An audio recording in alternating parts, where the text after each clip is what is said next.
हार्दिक अभिनंदन में स्वागत है। आज जो अपना एक नया वीडियो अपन नेक्स्ट लेके आए प्रोनाउन का, वो बड़ा ही इंपॉर्टेंट टॉपिक है रिलेटिव प्रोनाउन। रिलेटिव प्रोनाउन एक ऐसा प्रोनाउन है, एक ऐसा चैप्टर है जिसका क्वेश्चन चाहे वो स्कूली लेवल की एजुकेशन हो, चाहे कंपटीशन लेवल का एग्जाम हो, हर जगह पूछा जाता है। डेफिनेटली इसका एक प्रश्न पूछा जाता है। इस आज इस कंसेप्ट को क्लियर करेंगे अपन।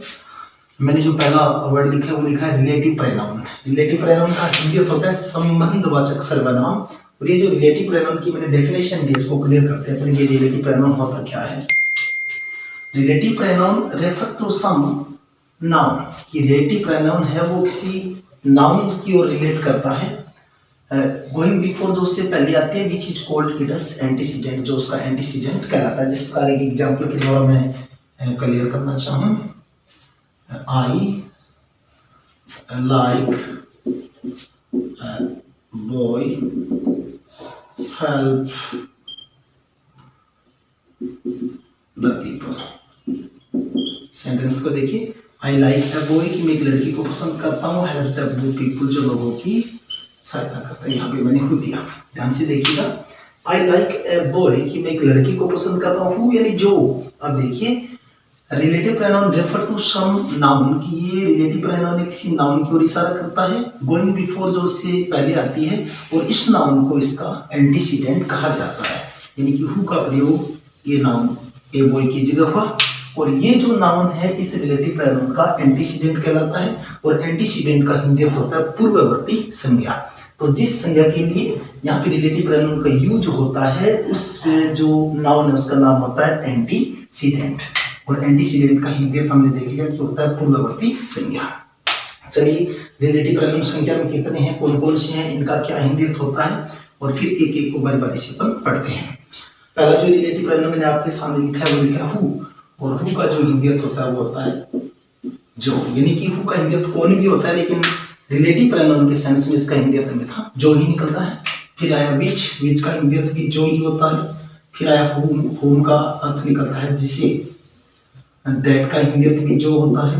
हुज का अर्थ भी जिसका या जिसकी, जो हुज है इसका हिंदी अर्थ होता है जिसका या जिसकी। उसके बाद जो है वोट, वोट का हिंदी अर्थ भी होता है जो, वेर का आप जानते होता है कहाँ, और वेन का होता है कब। यानी कि ये अपने संख्या में 8 रिलेटिव प्रोनाउन। एक बार फिर से हिंदी अर्थ पे चर्चा करते हैं।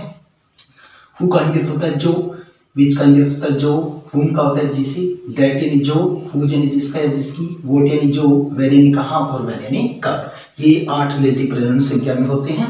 इनमें से ये जो प्रोनाउन है इनको अपन रिलेटिव प्रोनाउन कहते हैं, और इनका नाम रिलेटिव एडवर्ब भी होता है, क्योंकि वेर और वेन, वेर का प्रयोग समय के लिए होता है, वेन का जो है वो वेर का प्रयोग स्थान के लिए होता है, और वेन का प्रयोग समय के लिए होता है। तो ये जो ऊपर वाले 1 2 3 4 5 6 संख्या में है, इनका नाम होता है रिलेटिव प्रोनाउन। और इनको अगर ग्रामेटिकली दृष्टि से अपन देखें तो इनको अपन रिलेटिव प्रोनाउन नहीं कहकर अगर रिलेटिव एडवर्ब कहें तो ज्यादा बेटर रहेगा। तो चलिए प्रत्येक की बारी बारी से अध्ययन करते हैं। जो अपना पहला रिलेटिव प्रोनाउन है वो है हु। हु का प्रयोग हमेशा पर्सन, व्यक्ति के लिए होता है। हु का प्रयोग हमेशा व्यक्तिवाचक संज्ञा या उसकी जगह यूज होने वाले किसी नाम के लिए होता है। यानी कि हु का प्रयोग हम तभी करेंगे जब इस हमको ब्लैंक से पहले कोई व्यक्तिवाचक संज्ञा मिलती है। जैसे एक एग्जांपल के द्वारा अपन समझने की कोशिश करते हैं। मैं हिंदी में एक वाक्य लिखता हूँ, मैं एक बच्चे को जानता हूं, एक बच्चे को जानता हूं जो, मैं एक बच्चे को जानता हूं जो अंग्रेजी बोलता है, अंग्रेजी बोलता है। यानी कि जो है वो के लिए आया। चलिए फटाफट इंग्लिश में इसका उच्चारण करते हैं। I now a boy, I know a boy who speaks English।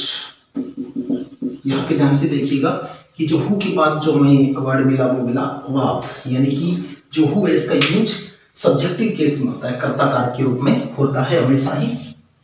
और इससे पहले जो नाउन मिलेगी वो हमें मिलेगी कोई व्यक्तिवाचक संज्ञा।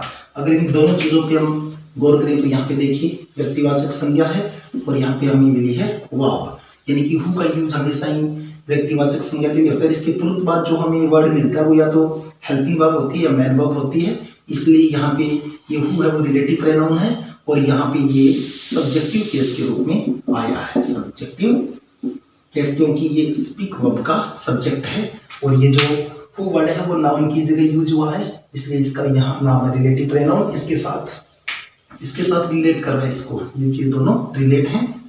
और ये जो नाउन है इसको अपन ग्रामेटिकल दृष्टि से कहेंगे एंटीसीडेंट, यानी जिस नाउन के लिए हु का प्रयोग हुआ है वो नाउन उसकी एंटीसीडेंट कहलाती है।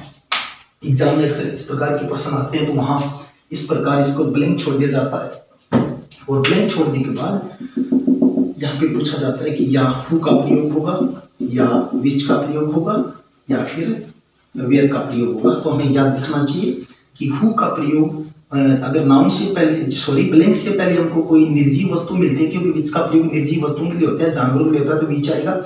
अगर कोई स्थान सूचक शब्द हो तो वेयर आएगा। अगर कोई व्यक्ति वाचक नाउन हो तो उसके लिए तीन जो अपने हैं रिलेटिव प्रोनाउन, एक हु, एक हुम और एक हुज यूज में हो सकता है। तो यहाँ पे जो अपन अंतर करना चाहें कि भाई कहाँ हु का यूज करूँ मैं, कहाँ हुम का करूँ और कहाँ हुज का करूँ, तो उसके लिए मैं एक स्ट्रक्चर बता देता हूँ। अगर हमको इस प्रकार का स्ट्रक्चर मिलता है, जैसे मैंने लिखा personal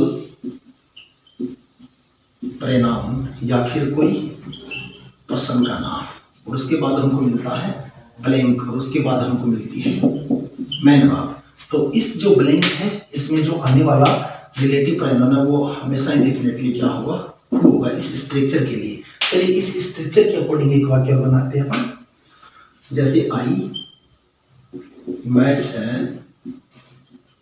beggar, I met a beggar who's blind, कि मैं एक भिखारी से मिला जो अंधा था, यानी यहाँ पे सेंस आ रहा है जो का।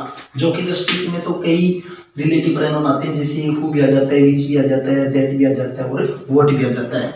बट हमको ये स्ट्रक्चर ध्यान में रखना है कि अगर हमको ब्लैंक से पहले कोई व्यक्तिवाचक नाउन मिलती है या किसी व्यक्ति का नाम मिलता है और ब्लैंक के बाद हमको कोई क्रिया मिलती है, उसमें जो आने वाला रिलेटिव प्रोनाउन मतलब हमेशा हु होता है। तो यहाँ पे I met a beggar who was blind, यानी कि आप शायद अच्छी तरह से हु की कंसेप्ट को समझ चुके हैं, रीड कर चुके हैं, लर्न कर चुके हैं। चलिए अपन नेक्स्ट जो अपना प्रोनाउन है वो कर लेते हैं विच, यानी कि पहला जो प्रोनाउन बनाया हु के लिए मैंने आपको बताया कि हु का यूज हमेशा पर्सन के लिए होता है, यानी किसी व्यक्ति के लिए होता है। हु का प्रयोग जानवरों के लिए, निर्जीव वस्तुओं के लिए कभी भी नहीं होता है। दूसरा अपना जो प्रोनाउन है वो विच, और विच का प्रयोग या तो किसी एनिमल के लिए हो सकता है, यानी कोई जानवर के लिए हो सकता है, या फिर अन्य कोई भी निर्जीव वस्तु, यानी कि निर्जीव वस्तुओं के लिए इनएनिमेट जो थिंग्स होती हैं, inanimate without life, without leaving, उन वस्तुओं के लिए हमेशा विच का प्रयोग होता है, हु का प्रयोग कभी भी नहीं होता। तो चलिए फटाफट एग्जांपल के द्वारा इसको समझते हैं। विच का प्रयोग ऐसी नाउन के लिए होगा जिसमें या तो कोई जानवर का नाम होगा या फिर कोई निर्जीव वस्तु का नाम होगा। जैसे मैंने कहा कि मेरे पास एक पेन है जो बहुत कॉस्टली है, हमारे घर में एक पेड़ है जो बहुत ज्यादा ऑक्सीजन देता है, या फिर हमारे पास एक कुत्ता है वो बहुत ज्यादा वफादार है। तो जानवरों के लिए या फिर निर्जीव वस्तुओं के लिए अपन विच का यूज में लेते हैं। जैसे चलिए एक एग्जांपल लेते हैं। मैंने सेंटेंस दिया I have a dog is very faithful, very faithful। ध्यान से देखिए, यानी कि यहाँ पे अपन को ऑप्शन मिल सकता है, हु भी मिल सकता है, या फिर अपन को यहाँ पे हुज भी मिल सकता है, और यहाँ पे अपन को विच भी मिल सकता है। फर्स्ट ऑफ ऑल आपको ये तय करना है कि यहाँ जिस रिलेटिव प्रोनाउन को मैं यूज में ले रहा हूँ उसका एंटीसीडेंट क्या है। एंटीसीडेंट देखते ही हमारी तय हो जाएगा कि इसमें आने वाला रिलेटिव प्रोनाउन क्या होगा।